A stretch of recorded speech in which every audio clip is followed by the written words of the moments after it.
nesta terceira noite, antes da gente entrar mesmo na palavra, nós estamos hoje nessa terceira ministração, Cordeiro no meio de lobos.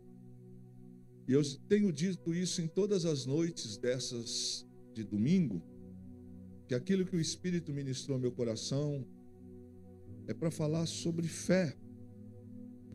Em tempos de crise, você já percebeu que o Espírito tem nos conduzido para esse tipo de caminho. Sabe aquelas palavras que a gente precisa ser maduro? Que às vezes nós podemos ser, levados por emoções. E aí, o Senhor tem dito que os dias são maus, os dias são difíceis, mas Deus continua cuidando dos seus filhos. Você acabou de ouvir um testemunho maravilhoso aqui dos cuidados de Deus. Graças a Deus que o Senhor tem cuidado. E hoje não vai ser diferente a palavra que Deus vai nos ministrar. Você deve ter visto a primeira, a segunda e hoje a terceira palavra que fala-nos sobre a condição de que às vezes tudo ao redor parece que vai nos devorar, parece que vai nos matar, mas quem tem Jesus tem tudo. Quem anda com Jesus não é decepcionado por Ele. Quem anda com Jesus sempre tem a certeza de que o Senhor tem a melhor decisão para nós. Eu não sei você, meus irmãos, mas você já viveu algum momento da sua vida em que você achou que o seu fim tinha chegado? Quem já viveu esse tempo aí? O fim chegou. Situações, você fala, nossa, que agora não deu para mim. A água bateu no peito, subiu para a cabeça, as coisas estão difíceis. E nos minutos finais, ou nos instantes finais de alguma luta, de alguma prova, milagrosamente Deus colocou a mão, abriu a porta e o sobrenatural aconteceu. É isso, querido. Cordeiro no meio de lobos é isso. É quando olham para nós e nos dão como pequenos, nos dão como incapazes, nos dão como quem não vai vencer, e do nada, como diz o apóstolo Paulo, ele faz do fraco, ele faz do pequeno forte, ele confunde. O apóstolo diz, esse nosso Deus, ele confunde. Ele faz com que aqueles que não têm expressão passem a ter, aqueles que não tinham aparência passam a ter. E eu queria convidar você esta noite para a gente refletir nesta palavra, mas eu gostaria que você também não ficasse apenas aqui no culto, que durante a semana você refletisse sobre essas mensagens, porque Deus não está morto, Deus está vivo. Ele está operando, Ele tem falado com o seu povo, Ele tem falado conosco. A nossa fé não pode se basear se a mesa está cheia de pão ou não. Se a mesa não está cheia de pão, Ele é Deus, mas se Ele estiver com pão, Ele continua sendo Deus. Nossa fé não pode se basear quando as coisas estão bem, só bem, porque aí não é fé. É muito confortável cantar, glorificar, congregar, cultuar, quando tudo está bem. Tem dia que não está bem, tem dia que notícias nos chegam, tem dias em que provações vêm, mas o que os lobos, os demônios, as trevas, o mundo espera ouvir de nós? Murmuração, reclamação, blasfemar contra Deus, desistir da fé. E alguns heróis da fé, eles marcaram, suas vidas foram marcadas por provações. Abra sua Bíblia, por favor. Você já conhece esse texto no livro de Daniel, capítulo de número 6. Eu vou ler na Nova Versão Transformadora. Daniel, capítulo 6. Esse texto tão conhecido nosso.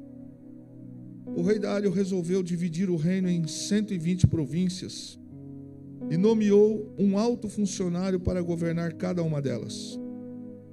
O rei também escolheu como administradores Daniel e outros 2 homens para que supervisionassem os altos funcionários e protegessem os interesses do rei. Em pouco tempo, Daniel se mostrou mais capaz que todos os outros administradores e altos funcionários. Por causa da grande capacidade de Daniel, o rei planejava colocá-lo à frente de todo o reino. Os outros administradores e altos funcionários começaram a procurar falhas no modo como Daniel conduzia as questões de governo, mas nada encontraram para criticar ou condenar. Ele era leal, sempre responsável e digno de confiança. Por isso, concluíram: nossa única chance de encontrar algum motivo para acusar Daniel será em relação às leis de seu Deus. Então, os administradores e os altos funcionários foram até o rei e lhe disseram: que o rei Dario viva para sempre. Nós, administradores oficiais, altos funcionários, conselheiros e governadores, estamos todos de acordo que o rei deve decretar uma lei a ser cumprida rigorosamente. Dê ordens para que nos próximos 30 dias qualquer pessoa que orar a alguém, divino ou humano, exceto ao rei, seja lançado na cova dos leões. Agora, ó rei, decrete e assine essa lei para que não possa ser mudada, como lei oficial dos medos e dos persas, que não pode ser revogada. E o rei Dário assinou a lei. Quando Daniel soube que a lei tinha sido assinada, foi para casa e, como de costume, ajoelhou-se no quarto, no andar de cima, com as janelas abertas na direção de Jerusalém. Orava 3 vezes por dia e dava graças a seu Deus. Os oficiais foram juntos à casa de Daniel e o encontraram orando e pedindo ajuda a Deus. Então foram diretamente ao rei e o lembraram da lei. O rei, não assinastes um decreto ordenando que qualquer um que orasse a alguém divino ou humano, exceto ao rei, fosse lançado na cova dos leões? Sim, respondeu o rei. Essa decisão está em vigor e é uma lei oficial dos medos e dos persas que não pode ser revogada. Então disseram ao rei: aquele homem, Daniel, um dos exilados de Judá, não dá importância ao rei nem à sua lei. Continua a orar ao Deus dele 3 vezes por dia. Quando o rei ouviu isso, ficou muito angustiado e procurou uma forma de salvar Daniel. Passou o resto do dia pensando no modo de livrá-lo dessa situação. À noite, os homens foram juntos ao rei e disseram: o rei, o senhor sabe que, conforme a lei dos medos e dos persas, nenhum decreto que o rei assina pode ser revogado. Por fim, o rei deu ordens para que Daniel fosse preso e lançado na cova dos leões. O rei lhe disse que seu Deus, a quem você serve fielmente, o livre. Então trouxeram uma pedra e a colocaram sobre a abertura da cova. O rei selou a pedra com seu anel e com os anéis de seus nobres para que ninguém pudesse resgatar Daniel. O rei voltou para o seu palácio e passou a noite em jejum. Não quis nenhum dos divertimentos habituais e não conseguiu dormir a noite inteira. De manhã, bem cedo, levantou-se e foi apressadamente à cova dos leões. Quando chegou lá, gritou angustiado: Daniel, servo do Deus vivo, o Deus a quem você serve tão fielmente, pôde livrá-lo dos leões? Daniel respondeu: que o rei viva para sempre. Meu Deus enviou seu anjo para fechar a boca dos leões, de modo que não me fizessem mal, pois fui considerado inocente aos olhos de Deus. Também não fiz coisa alguma contra o Senhor, ó rei. O rei ficou muito alegre e ordenou que tirassem Daniel da cova. Não havia sequer um arranhão nele, pois havia confiado em seu Deus. Em seguida, o rei ordenou que prendessem os homens que haviam acusado Daniel. Ordenou que fossem lançados na cova dos leões, junto com suas esposas e seus filhos. Os leões os atacaram e os despedaçaram antes que chegassem ao fundo da cova. Então o rei Dário enviou uma mensagem a todos os povos de todas as raças, nações e línguas em todo o mundo: paz e prosperidade. Decreto que todos em meu reino devem tremer de medo diante do Deus de Daniel, pois ele é o Deus vivo e permanecerá para sempre. Seu reino jamais será destruído e seu domínio não terá fim. Ele livra e salva seu povo, realiza sinais e maravilha nos céus e na terra. Foi ele que livrou Daniel do poder dos leões. Assim, Daniel prosperou durante o reinado de Dario e durante o reinado de Ciro o persa. Amém. Eram 120 províncias. Esse tempo era o reino medo-persa quem dominava a terra. Não havia outro reino que concorresse em toda a terra. Era o maior poderio militar existente. Era o rei mais poderoso naquele tempo. Este rei está com uma decisão. Ele tem 120 províncias. E ele age com inteligência. Ele pega 120 dos melhores homens, dos mais capazes, com as suas perspicácias, e nomeia esses homens para que eles possam governar para ele. Ele não pegou pessoas comuns, ele pegou pessoas que eram capazes, pegou pessoas que tinham influências e capacidade em todo o reino. Eram pessoas que tinham a condição de sabedoria, a condição de influência em cima de todo o reino. E ele pega sobre esses 120 homens e estabelece 3. Dentre esses 3 ele fala: olha, vocês 3, incluindo Daniel, vocês vão supervisionar os 120 governadores, de modo que o meu reino não sofra dano. Então, eles vão executar o governo e vocês vão fiscalizar o que eles estão fazendo e me tragam notícias se o meu reino está sendo prejudicado ou não. Daniel, que faz parte dessa tríplice ação de comando geral, ele se destaca não só entre os 3, mas também entre os 120. A sabedoria que está sobre Daniel é a sabedoria divina. É algo que Daniel carrega consigo, ele carrega a presença, tem falado sobre isso aqui. Ele não brinca de ser um filho de Deus. Ele carrega a sua alma, o seu jeito, os seus hábitos são marcados por quem leva Deus a sério. As ações de Daniel são tão fantásticas, a sua gestão se destaca tanto, que o rei toma uma decisão e o rei pensa alto. Sabe aquelas coisas que a gente não devia falar, fazer, mas às vezes sai da boca e alguém escuta? Foi isso que aconteceu. O rei se alegrou muito com as ações de Daniel. Ele disse: esse moço é fantástico. Ele conseguiu ascensão de uma integridade. Era um homem que trabalhava muito. Nessa época, Daniel, ele já era uma pessoa adulta. Já estava aí, estamos falando em alguma coisa de quase 60 anos. E ele se destaca de tal forma que ele dá conta do serviço. Ele consegue coordenar os 3, consegue se sobressair aos 120, e o rei fala: não tem outra pessoa. Eu vou colocar este homem sobre o governo de todo o meu reino, só ficará abaixo de mim. Pronto. Foi aí que começou o problema desse fato na vida de Daniel. Porque essa ideia gerou ciúme nos 120 dos governadores. Não se esqueçam que Daniel é hebreu. Ele é alguém que veio da adolescência para a Babilônia, veio cativo.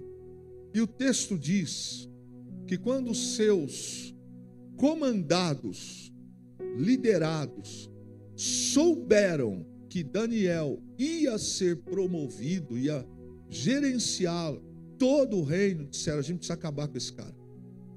A gente precisa destruir este homem. Porque se continuar do jeito que está, ele vai assumir.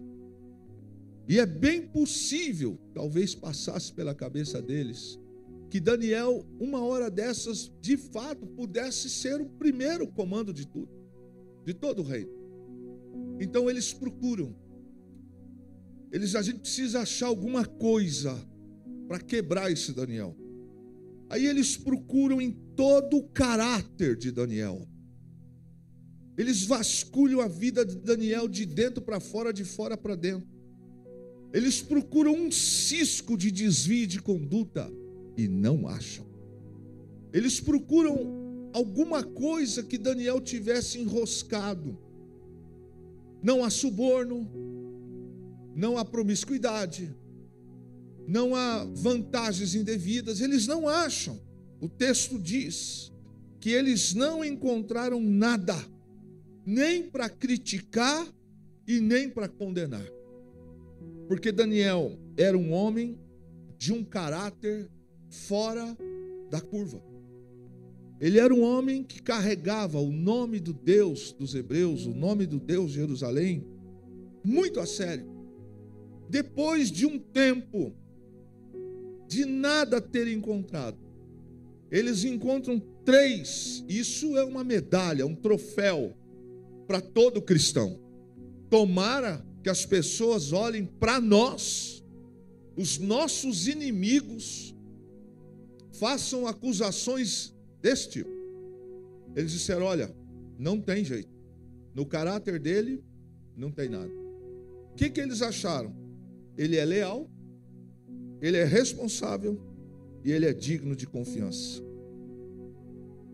Isso não é defeito, isso é qualidade. Mas para quem não é, se incomoda com quem é leal, se incomoda com quem é responsável e se incomoda com quem é digno de confiança. O que eles têm, eles não têm jeito. Não há como eles destruir este homem. Agora eu queria que você pensasse que nós não estamos lidando com pessoas comuns. Nós estamos lidando, a convivência de Daniel são com homens extremamente vorazes, são com homens extremamente desejosos pelo poder. Pelo poder eles matam, tanto matam que eles acharam um jeito, na verdade eles criaram um jeito, que não é legal. Ela só tem uma forma da gente prejudicar Daniel. Nós vamos fazer com que ele, na lei do seu Deus, a gente encontre nele uma acusação. Criaram aquele decreto, um decreto que foi preparado porque eles conheciam o hábito de Daniel. O texto parece curto, mas ele traz muitas informações para nós. Porque quando eles não acham em Daniel defeito no caráter, eles dizem: ele é responsável, ele é leal e ele é digno de confiança. Não tem como a gente pegar esse homem. Então vamos criar alguma coisa, vamos inventar alguma coisa. É 1 contra 120. É talvez, o texto não diz, contra 122. Porque eram 3 que gerenciavam os 120. Talvez os outros 2 ficassem ciumados e dissessem: estou junto. Onde já se viu esse moço, esse homem que veio como um escravo para cá e agora vai assumir o reino? Ele vai assumir o governo junto com o rei, sendo o segundo homem. E esse Daniel incomoda, porque nele não tem espaço. Eu volto a bater na tecla com você. O que tem contra Daniel? Nada. O que se faz contra Daniel? Não tem jeito. Mas as pessoas convivem com Daniel. É interessante que o texto diz que Daniel não é preguiçoso. Ele não é preguiçoso. Ele é um homem trabalhador. Ele não é alguém que se encosta na fé. Não é. Ele é um homem que põe a mão na massa e faz com que as suas responsabilidades tenham a ver com o cargo. Ele não tem o cargo por ter. Ele tem o cargo e trabalha. E ele é exatamente competente no que ele faz. A Bíblia diz que ele se destaca entre todos os 120 e mais os outros 2. E o rei se agradou disso. E o que fazer? Temos que pegar ele na lei do Deus dele, porque a lei do Deus dele ele não desobedece. E aí criaram esse decreto.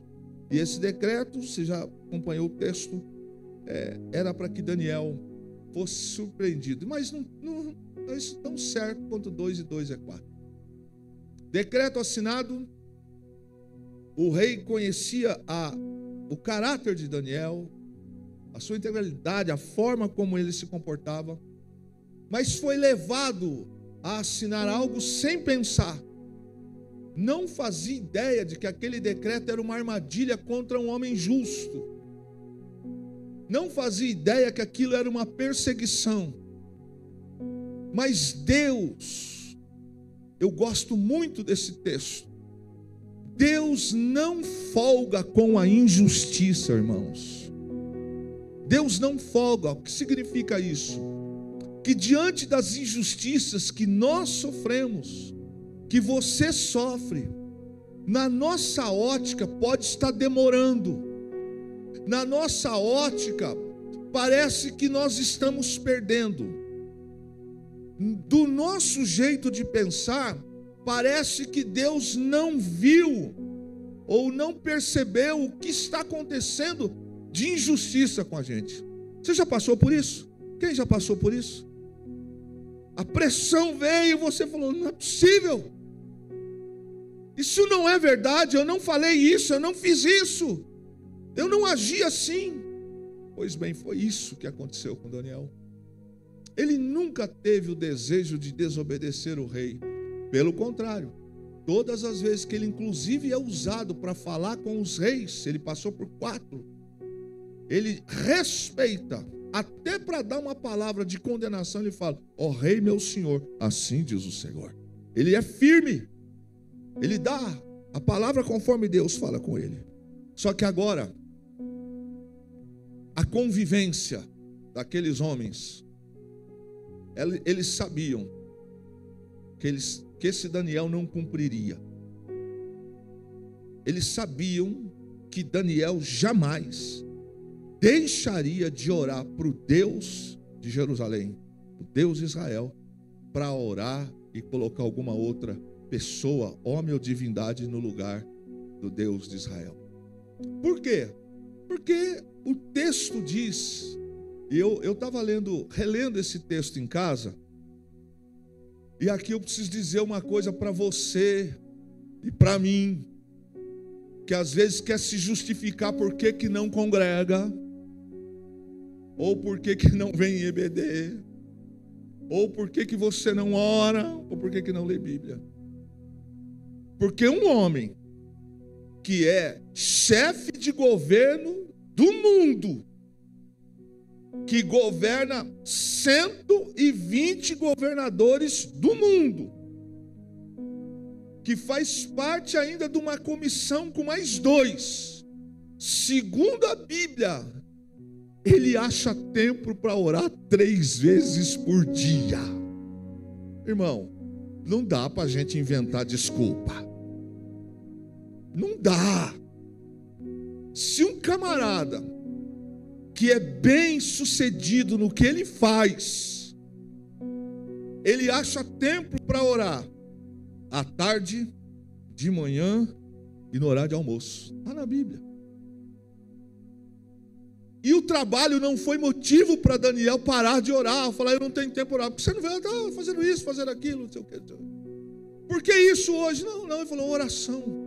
Se não é a oração, Daniel cai. Se não é a oração, Deus não usa. E os inimigos sabiam muito bem que ele era um homem de oração. Isso nos traz algumas reflexões. Primeiro, eu posso não me dar conta, mas quem me cerca sabe de quem eu sou. Meus vizinhos, meus colegas de trabalho, meus amigos de faculdade, minha família que convive comigo, sabem quem eu sou. Então vamos lá.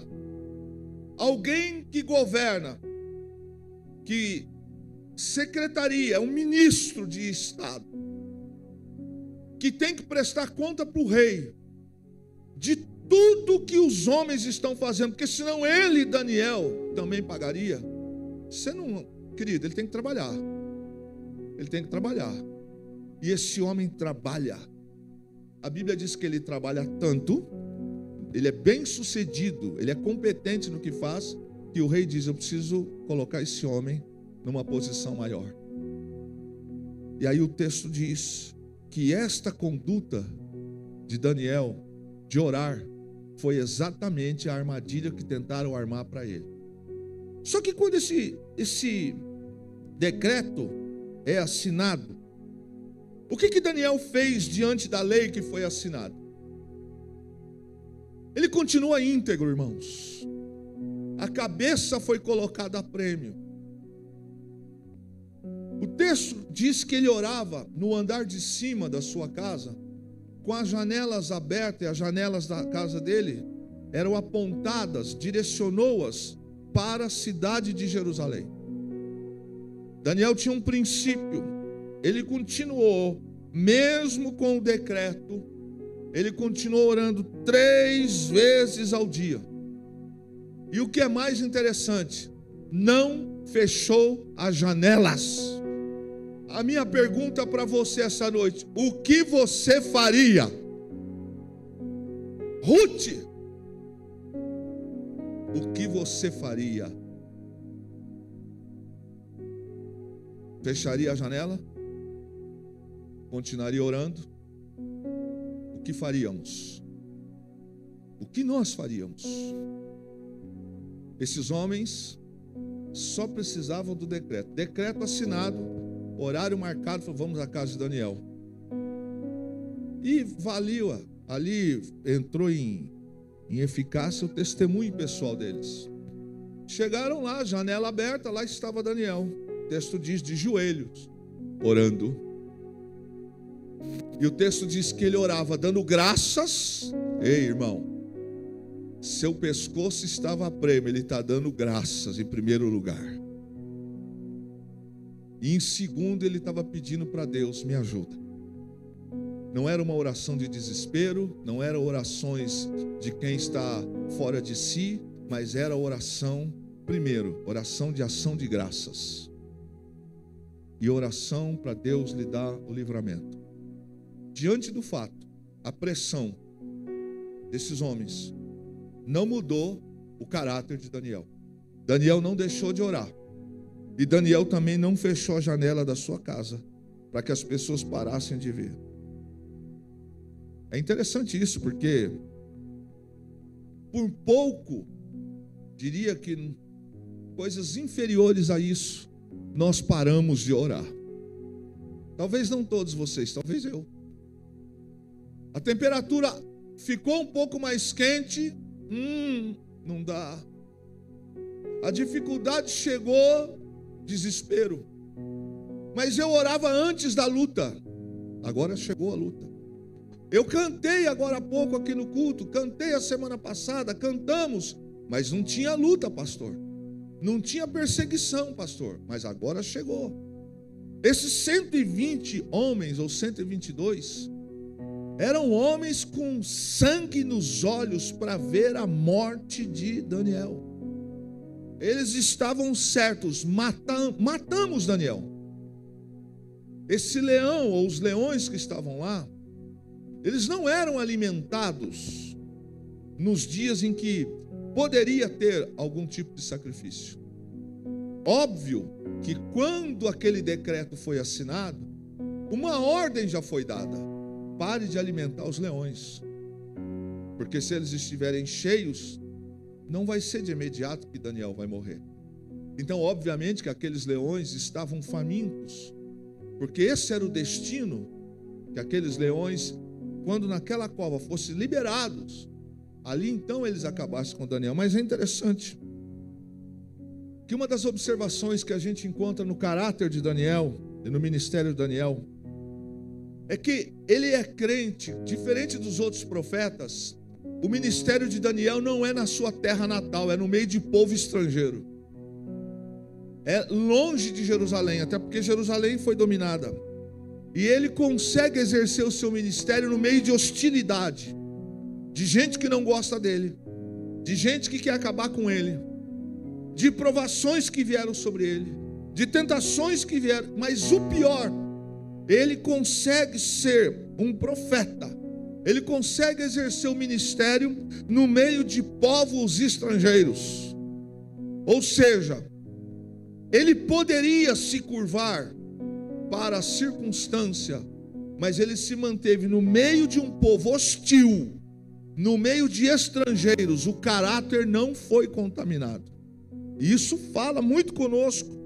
Ele era o homem mais distinto do seu tempo e o homem mais ocupado em todo o reino medo-persa.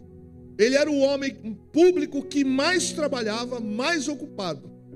E com tantas coisas que esse homem tinha para fazer, sendo o homem público mais ocupado, a Bíblia diz que este homem, em toda a corte, ele diariamente, não era de vez em quando, não era terça-feira no grupo do WhatsApp que nos mandam, todos os dias, esse homem ocupado, repete comigo, ocupado.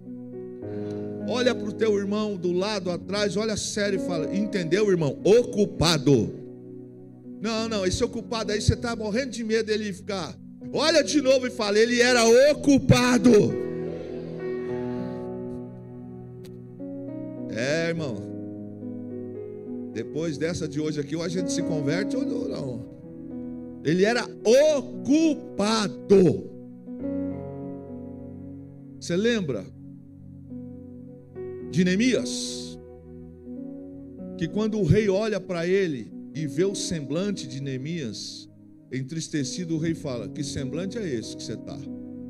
Esse semblante é semblante de que as coisas não vão bem. Aquilo significava que tinha alguma coisa no coração do copeiro que poderia afetar o rei.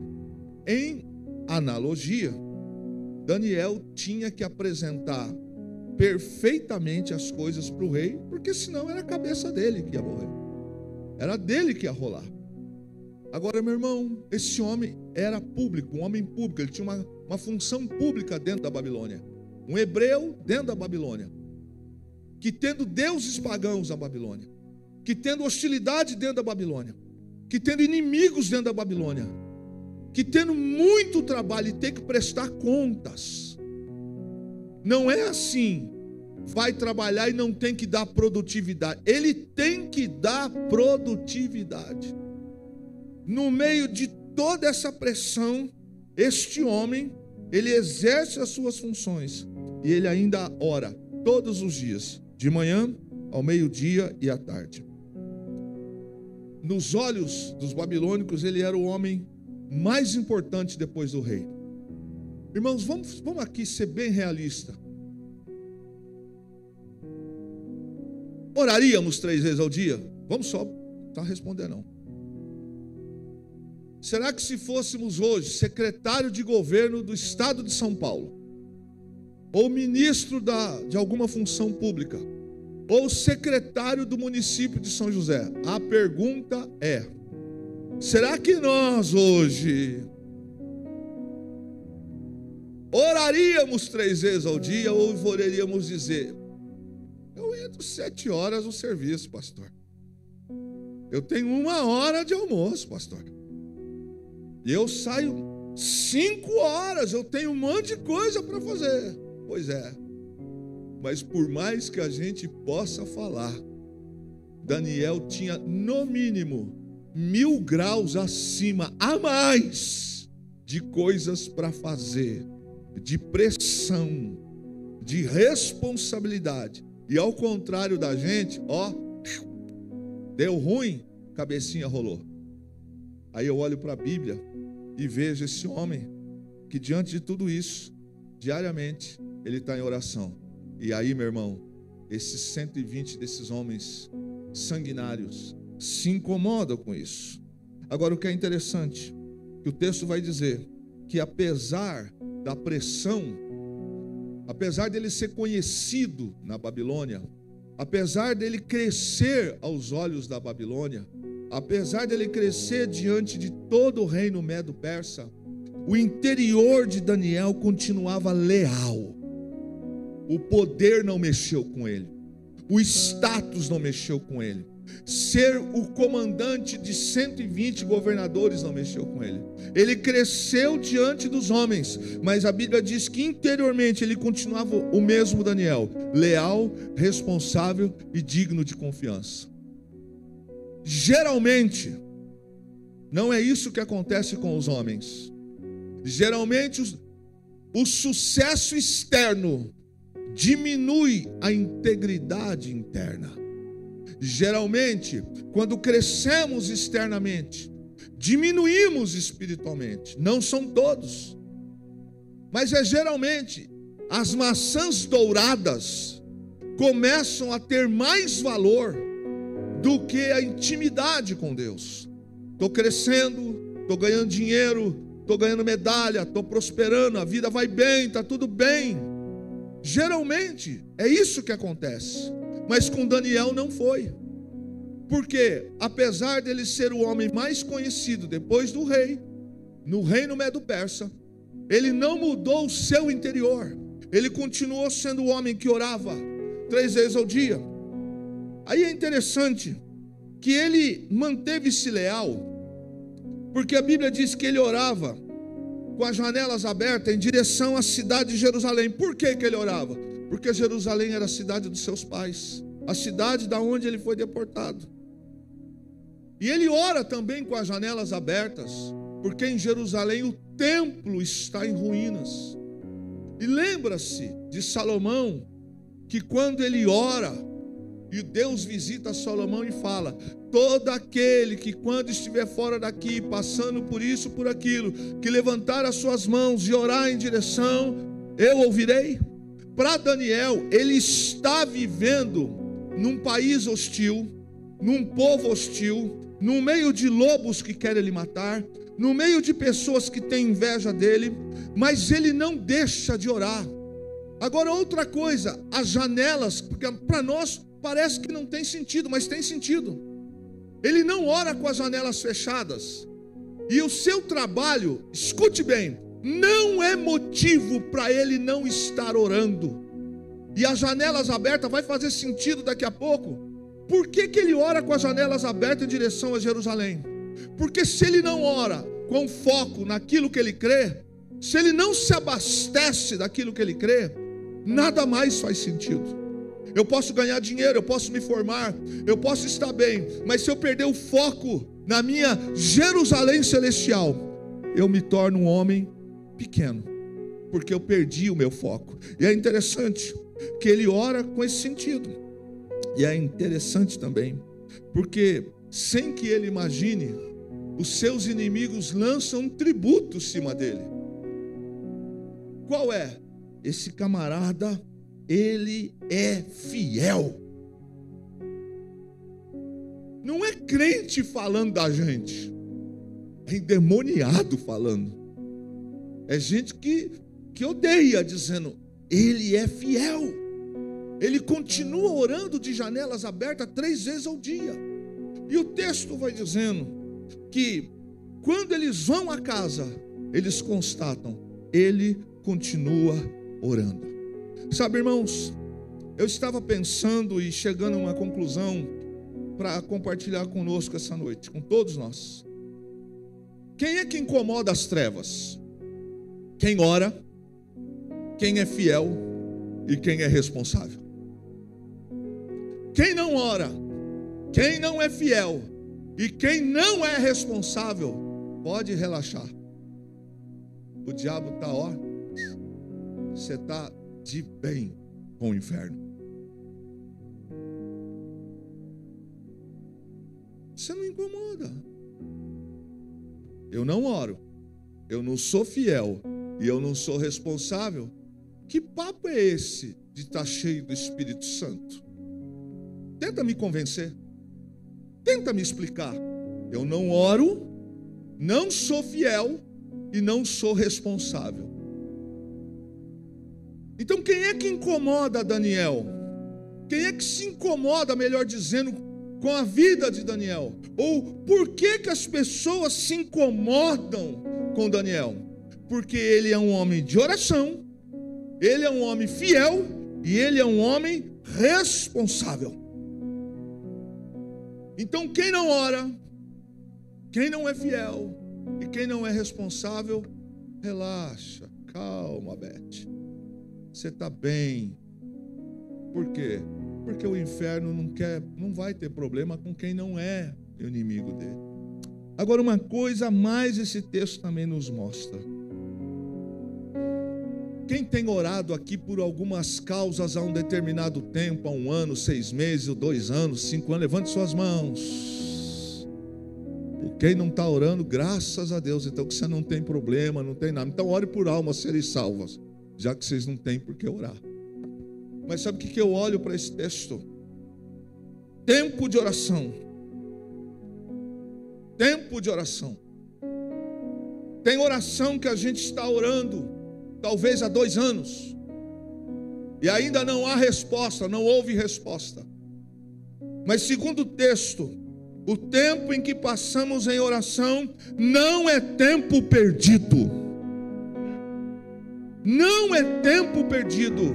Eu posso ainda não ter recebido uma resposta de Deus, mas tempo de oração nunca será tempo perdido, porque a Bíblia diz, e Jesus quando veio disse, olha, quando você tiver uma dificuldade, entra no secreto do teu quarto e fala com Deus que Ele te ouvirá. Então eu quero trazer um conselho para você e para minha alma essa noite: continue orando, ore mais, permaneça orando, clame o tempo todo, porque quem ora não tem tempo perdido.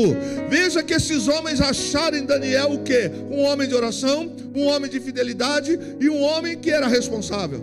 Mas isso não é defeito. Se eu dissesse para você, olha, você paga suas contas em dias, é fiel para com Deus, é responsável e você ora, qual é o teu defeito? Não, o meu defeito é que eu não sou. E porque você é, eu acho ruim, porque é exatamente isso que aconteceu. E era isso que acontecia com aqueles homens. Tempo de oração, o tempo que nós passamos de oração. Sabe aquelas orações que a gente faz de madrugada? Sabe aquela oração que você entra no carro, vai para o trabalho, que só você escuta? Sabe aquela oração que você faz por um filho que não está em casa? Sabe aquela oração que você faz por um problema que está acontecendo no seu lar há um determinado tempo? Sabe aquela oração por uma causa que ninguém consegue resolver? Esta oração não é oração perdida. Deus está escutando esta oração. Deus está escutando, e o texto diz que Daniel orava com a janela aberta voltada para Jerusalém. Qual é o resultado? Qual é o significado? Por que a Bíblia registra, pontua que Daniel orava com a janela aberta para Jerusalém? Era uma maneira dele manter o foco. Olhando para Jerusalém, ele mantinha a esperança de retornar. Quando a gente não ora, irmãos, nós perdemos a esperança. Quando nós não oramos, nós perdemos o foco. Quando a gente para de orar, de falar com Deus, o que não é saudável entra no lugar da oração. Por que Daniel orava com as janelas abertas em direção em Jerusalém? Porque esta era uma forma dele manter o foco no propósito e na esperança em Deus, que Deus um dia os levaria, ele e o povo, de volta à terra prometida. E Deus cumpriu. Deus prometeu que eles iam para lá. Daniel não está vivo mais quando a promessa se cumpre, mas a oração de Daniel, ela foi ouvida. Vocês se lembram de José, que quando ele é governador do Egito, ele diz assim para os seus irmãos: façam-me uma promessa. Ele está vivo no Egito. Ele diz: me prometam que quando o Senhor os levar daqui, ei, Deus ainda não levou-os. Eles ainda não receberam autorização. O tempo da perseguição do novo faraó não chegou. Mas quem crê em Deus não vive pelo momento, vive pela fé. Ele chama os seus irmãos e diz: me prometa, jurem, que os meus ossos, quando Deus liberar-nos daqui, enterre os meus ossos na terra prometida. O dia em que Moisés, tempos depois, e põe tempo, recebe depois das provações e sai do Egito, debaixo das 10 pragas, após, sai 2.600.000 hebreus, fora o jugo que veio no meio, que era um misto de gente que não era hebreu. Lá na frente, no primeiro pelotão de pessoas, adivinha o que estava na frente? Os ossos de José. Porque quem vive de oração não é traído pelo Senhor. Quem vive de oração por Deus não é abandonado. Outra coisa que nós olhamos para esse texto, que orar com as janelas abertas manifestava o anseio que ele tinha no cumprimento das promessas. Por isso, Jerusalém está destruído, o templo está destruído, mas ele está orando com as janelas abertas naquilo que ele crê. Os princípios que norteiam ele, Daniel, é que embora hoje Jerusalém está destruída, embora hoje o templo está destruído, aquilo lhe norteia. Deus pode reverter e vai reverter. Ele tem um foco nisso. Ele crê que Deus pode reverter para o seu povo. Tomara que as nossas janelas estejam sempre abertas para a Nova Jerusalém, cuja qual nós vamos um dia morar com o Senhor. Tomara que as janelas da nossa alma não estejam abertas para outros lugares. Tomara que esta vida terrena hoje não esteja com as janelas abertas para ganhar dinheiro apenas.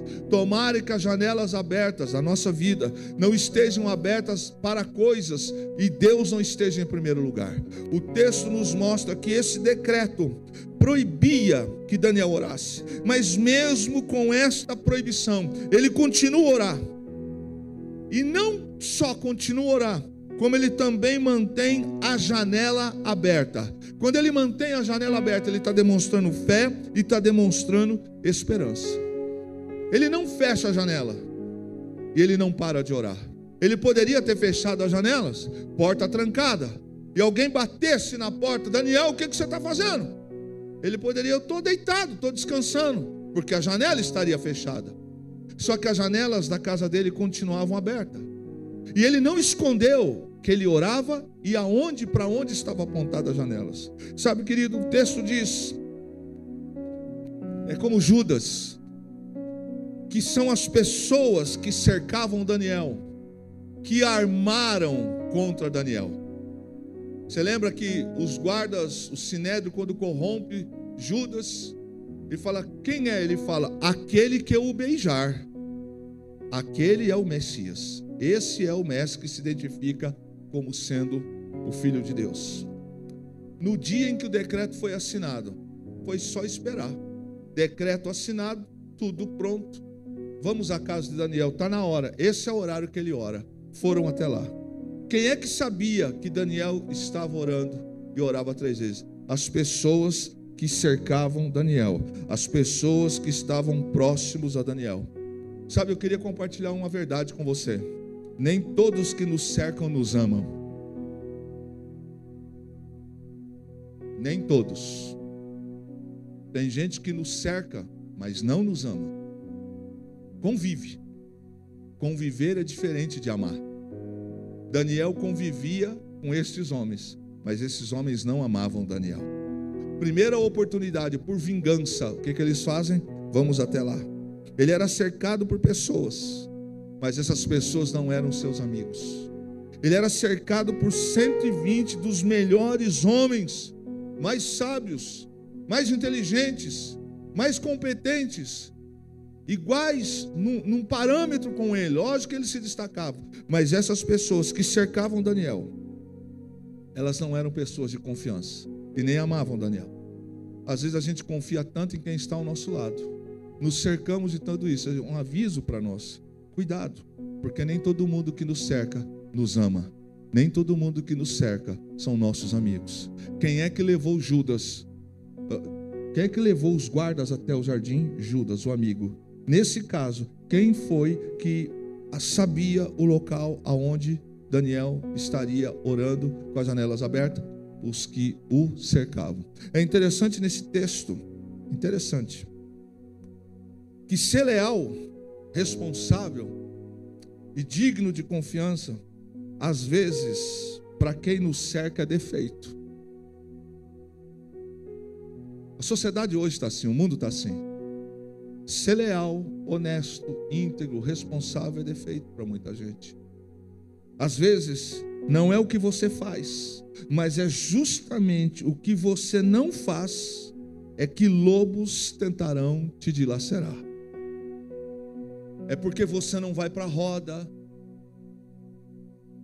é porque você não troca culto,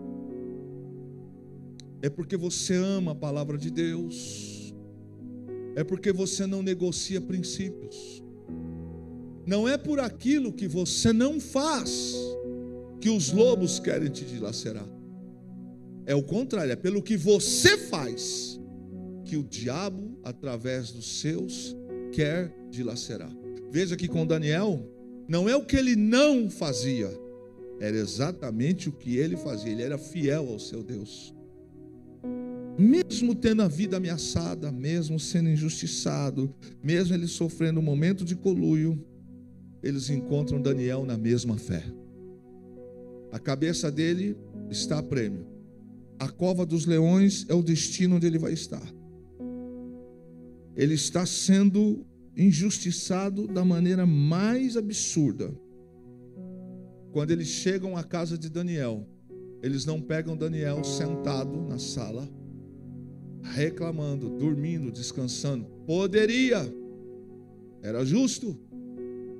Mas eles encontram, segundo a Bíblia, Daniel prostrado diante de Deus e das janelas do quarto aberto. Era tudo que eles queriam, era tudo que eles precisavam. As janelas abertas apontam para os nossos referenciais. As janelas abertas da casa de Daniel, elas apontavam para a cidade de Jerusalém e para o templo de Jerusalém. É óbvio que aqui nós não estamos falando de uma questão física. Ali era física, mas tinha um contexto espiritual. Por quê? Porque ele abria as janelas. Embora o templo lá estivesse destruído, ele levantava as mãos e orava: Senhor, restaura. Senhor, restaura. Senhor, eu creio. Deixa eu mexer com a tua fé, para bem ou para mal. Você tem orado pela tua igreja?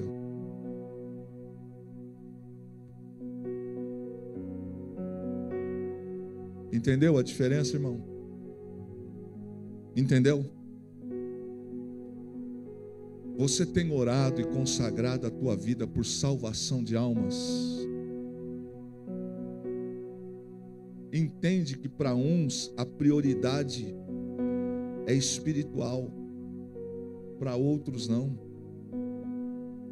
Esse homem dobra o joelho, está orando com as mãos levantadas em direção a Jerusalém e o templo.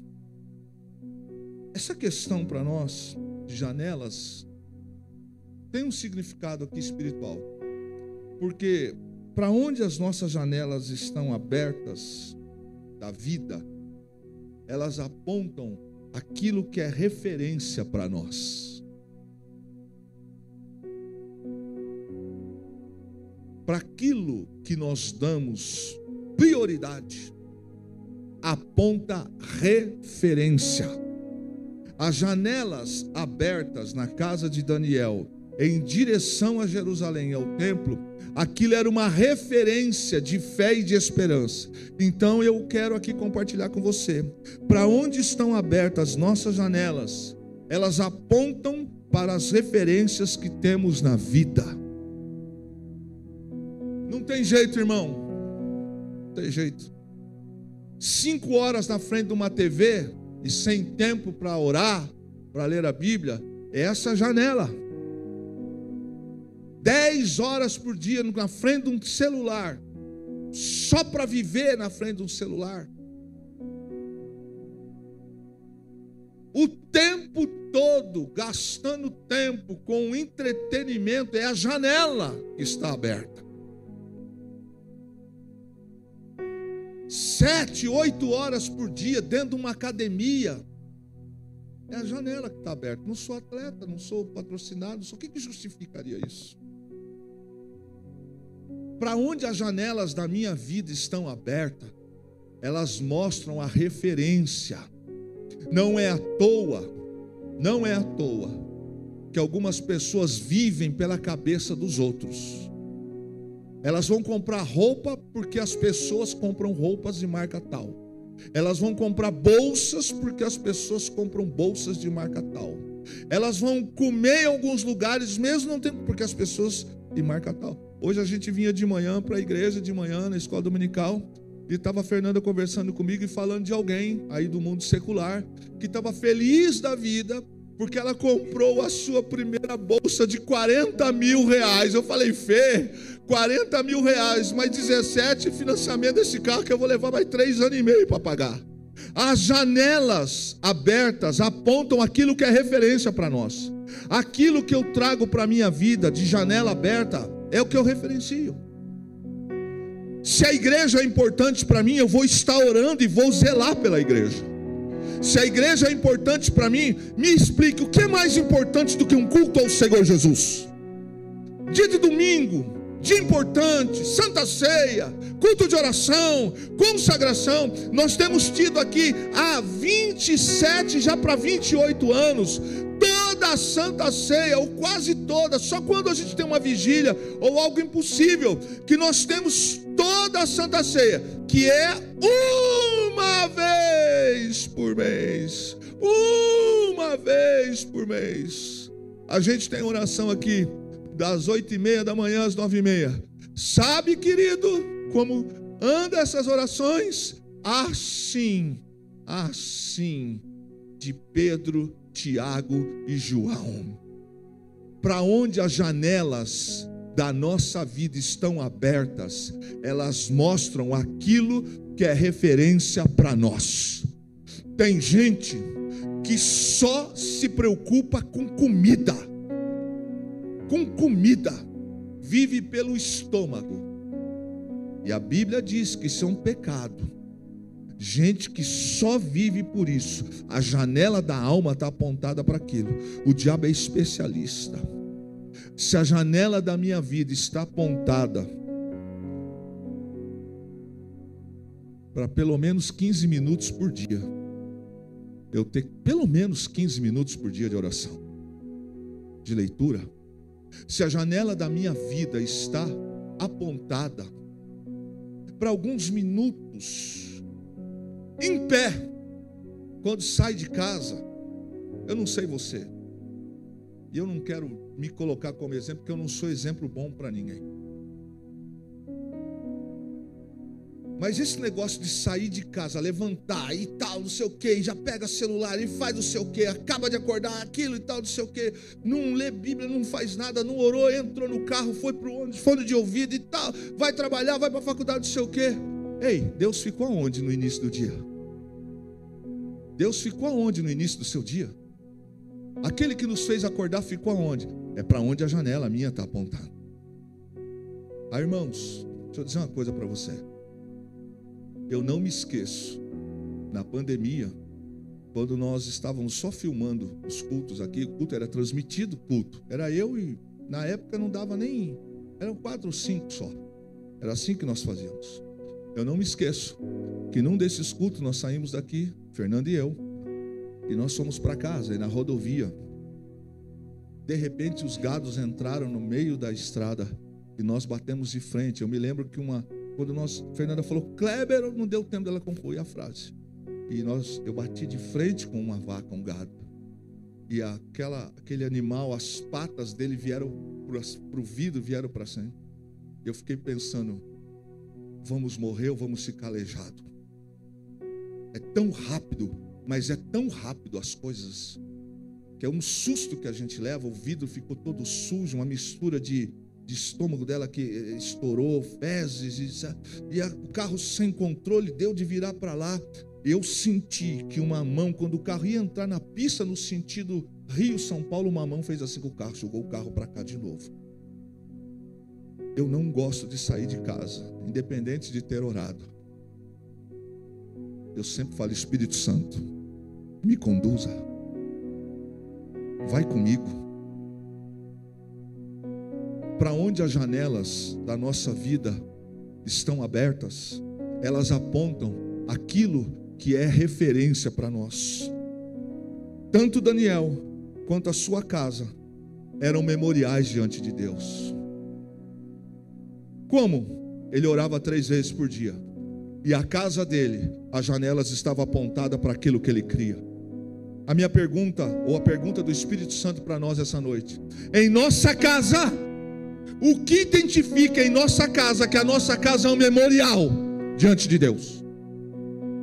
O que pode caracterizar em nossa casa que além de mim, além da minha casa, a minha casa é um memorial diante de Deus? É grito, é xingo, é palavrão, como é que é o negócio lá? Mas tire isso. Pega o exemplo do irmão Daniel. Ele orava, as pessoas diziam: ele é leal. Ele é um homem que está fora de cogitação achar coisa errada da vida dele. E quando chegam na casa dele, ele ainda ora lá para Jerusalém. Além dele orar, ele levanta as mãos num templo que está caído, numa cidade que está destruída. Eu perguntei agora há pouco e confesso a você que eu não tenho como ficar feliz com algumas respostas. Eu perguntei: quantas pessoas aqui oram pela sua igreja? Quantas pessoas oram, jejuam, apresentam: Senhor, salva, usa a minha vida. Eu estou com dor, eu estou com problema, eu estou com isso, eu estou com aquilo. Meu irmão, quando é que a sua vida vai ser um memorial diante de Deus? Quando é que nós vamos parar com esse espírito de sanguessuga, de só querer receber, receber, receber e zero de adorar? Quando é que nós vamos parar com essa ideia de um Deus que tem obrigação de dar, de dar, de dar, de dar? E se Deus nos permitir sermos lançados numa cova dos leões? E se Ele permitir que a gente vá parar dentro de um hospital? As janelas da nossa vida sempre vão apontar para aquilo que é referencial. Daniel, ele tinha janelas da sua casa, todas apontavam para Jerusalém. Então as pessoas, quando passavam lá, falavam: ele é hebreu.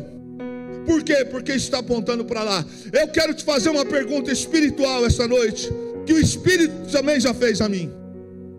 O que registra, o que identifica o seu lar como memorial de Deus naquele lugar?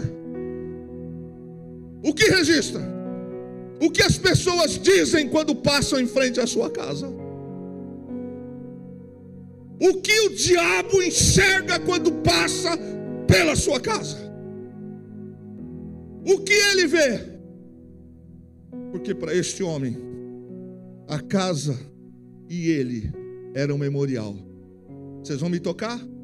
Pode me levar para a cova, mas eu não vou fechar a janela. Eu vou continuar orando. Ele viu, os homens identificaram ele orando. Pensa que Daniel parou de orar? Foram lá falar para o rei. A Bíblia diz que o rei recebeu a notícia e mandou buscar e prender. Podem me levar, mas eu continuarei orando. Foi em Jerusalém que Daniel aprendeu a amar a Deus e a depender de Deus. Por isso a essência de Daniel estava ligada a Jerusalém. Eu fiz uma pergunta 2 vezes. Olha que coisa interessante. Foi em Jerusalém que Daniel aprendeu a amar a Deus e depender de Deus. Quantos oram pela casa do Senhor? Deixa eu fazer uma analogia com você. É aqui que nós aprendemos mais de Deus. É aqui que nós aprendemos a depender de Deus. A nossa essência está aqui. Irmãos, quando eu tiro alguns dias por ano de folga, vai dando aqueles dias, já vai dando um negócio. Eu falo, meu Deus, a Fernanda sabe. Eu falei, esse horário o culto começou. Esse horário está acontecendo isso. Esse horário estão cantando. Esse horário não sei o quê. Como é que vai ser lá o negócio? Hoje eu estou um pouco melhor, mas antes eu ficava assim, Jesus tem misericórdia. Jesus tem. Até o horário que terminar, quando terminar, eu falei, acabou, agora eu sei que acabou. Não. Sabe, querido, porque a essência de Daniel estava ligada a Jerusalém. Eu não consigo entender quando a gente não sente falta de Jerusalém. Eu não consigo entender quando a gente não sente falta da casa do Senhor, quando a gente não sente saudade da casa do Senhor, quando a gente não se importa do zelo da casa do Senhor, quando a gente vê necessidades na casa do Senhor, quando a gente não se incomoda com coisas para a casa do Senhor. Meu irmão, que coisa fantástica. Eu não estou autorizado a contar a ênfase de um testemunho, mas eu fui procurado hoje para um testemunho de um voto que fizeram nesta casa com o Senhor. Eu só posso dizer para você que Deus respondeu grandemente na vida de uma pessoa. Irmãos, Daniel trazia consigo a essência do Deus de Jerusalém. Por isso que as janelas e as orações dele estavam voltadas para Jerusalém. A pergunta de Deus para nós é: em que direção estão voltadas as nossas janelas hoje? Qual é a desculpa que nós vamos dar para a deslealdade? Qual é a desculpa que nós vamos dar para a irresponsabilidade? Qual é a desculpa que nós vamos dar para não fazer as coisas bem feitas? Para onde estão apontadas as janelas da nossa vida? Porque se nós estivermos voltados para Jerusalém celestial, nós vamos viver segundo a orientação de Deus. Estamos nesse mundo, mas estamos de passagem. Janelas abertas a Jerusalém tem referências de vida que são eternas. Por isso que ele ora com as janelas abertas para Jerusalém. Por quê? Porque aquilo é referência para ele. Referência. Eu não sei se eu contei aqui esses dias um testemunho de um pastor que foi visitar a casa de uma família e que no final ele pediu um garfo, uma colher, eu não me lembro. Eu vou dizer de novo. E aí ele orou, foi embora. E aquela irmã olhou para o marido e falou: pastor é ladrão. O pastor levou a colher aqui de casa. Se era a colher ou o garfo. E ficaram com aquilo. 1 ano cravado. O pastor voltou naquela casa. E quando ele voltou, a primeira coisa que aquela mulher fez foi: pastor, conta para mim, por que o senhor levou a colher aqui de casa aquele dia? Ele falou: você pode me emprestar a Bíblia? Aquela Bíblia. Ele falou: posso, antes de eu responder a sua pergunta. E ele pegou aquela Bíblia e abriu a Bíblia. E quando ele abriu, ele falou: vocês não lêem a Bíblia nessa casa. Se vocês estivessem lendo a Bíblia nessa casa, a senhora saberia que a colher que a senhora está dizendo estava aqui. É para onde estão apontadas as janelas da nossa vida que vão fazer a referência. Este homem Daniel, se ele tivesse fechado as janelas, a sua essência se perderia e aqueles lobos o devorariam. Porque se Daniel fechasse a janela, eles falaram: ele não é tão fiel ao Deus dele assim.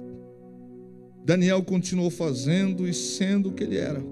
Ele orava antes, mas continuou orando depois do decreto que o ameaçava. Esta noite, quantos aqui entendam a pergunta que eu vou fazer? Que sabem que existem alguns decretos espirituais contra a sua vida. Existem algumas ameaças contra a sua casa, a sua vida, a sua alegria, a sua paz. Quantos entendem isso? Sabe que tem isso? Sabe o que o nosso irmão Daniel fez? Ele continuou orando 3 vezes por dia. Janelas apontam para onde nós olhamos, apontam para a nossa visão. A esperança de Daniel estava firme no Deus de Jerusalém. Ele confiava, ele sabia que mesmo recebendo uma sentença de morte, eu disse sentença de morte, a última palavra viria de Deus. Eu estou fechando com você essa noite. Eu não sei o que os lobos estão querendo com a sua casa, com a sua família, com você. mas eu sei que embora haja uma sentença contra você, contra os teus sonhos, contra a tua alegria, Deus é poderoso para ser a última palavra. É Ele que reverte os quadros. Os lobos podem estar uivando, mas Deus reverte. Daniel confiava, ele confiava nisso. Cordeiro andar no meio de lobos, notícias ruins, ameaças, não são maiores que o nosso Deus. Nós andamos pelas ruas debaixo de tanta hostilidade, vivemos num mundo debaixo de tanta hostilidade. A palavra diz no livro de Salmo: 1000 cairão ao teu lado, 10.000 à tua direita, mas tu não serás atingido. Somente com os teus olhos olharás e verás a recompensa dos ímpios. E aí o texto diz que Daniel era a minoria, e mesmo ele sendo a minoria, ele se manteve fiel. Eram 120 ou 122 contra ele, fora o reino. Ele sendo um, fora os outros que não estavam ali, Sadraque, Mesaque e Abednego, que eram hebreus que estavam em outro lugar. Daniel manteve-se na sua integridade. Eu tenho aprendido uma coisa, que quando a gente para se justificar, nós perdemos tempo de continuar orando. Quando eu paro para ficar me justificando, eu vou não orar mais, e eu vou ficar dando valor. E a gente tem que tomar cuidado com isso, que até pastor cai nisso aí. Tem dias em que algumas setas, flechas, algumas acidez, se não tiver visão espiritual, machuca, fere. Ao invés da gente orar, a gente fala o que não tem que falar e age como não tem que fazer. Eu tenho aprendido também com esse texto algo que eu sempre repito lá em casa: quem tem tempo para cuidar da vida dos outros não tem tempo para cuidar da sua vida. Eles ficaram cuidando da vida de Daniel e armaram uma emboscada para a vida de Daniel. O texto diz que o rei sabia que ali tinha maldade, mas ele não podia voltar atrás. E aí, irmãos, é interessante que pela manhã o rei se levanta e pergunta para Daniel: Daniel, filho, servo do Deus Altíssimo, por acaso Deus, o qual você serve fielmente, te livrou?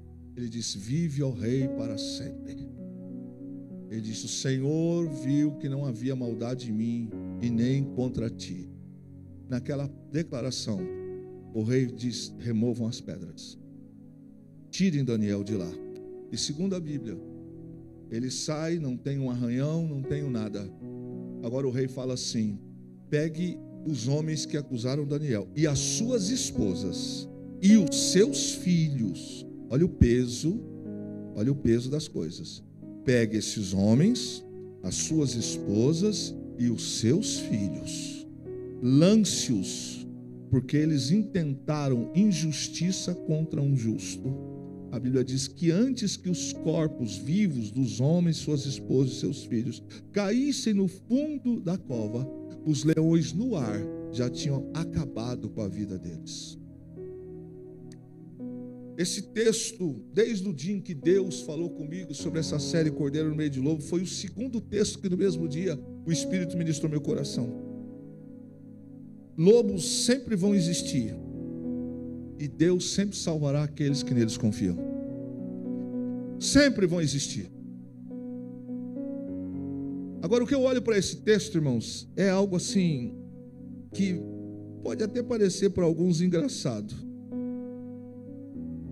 Mas esses lobos, esses 120 governadores, eles estavam certos de que Daniel seria o banquete da alegria deles. Mas nesse dia, os lobos viraram o banquete para os leões. Deus é Deus que reverte o mal para bem na nossa vida. Deus é Deus que reverte maldição para bênção na nossa vida.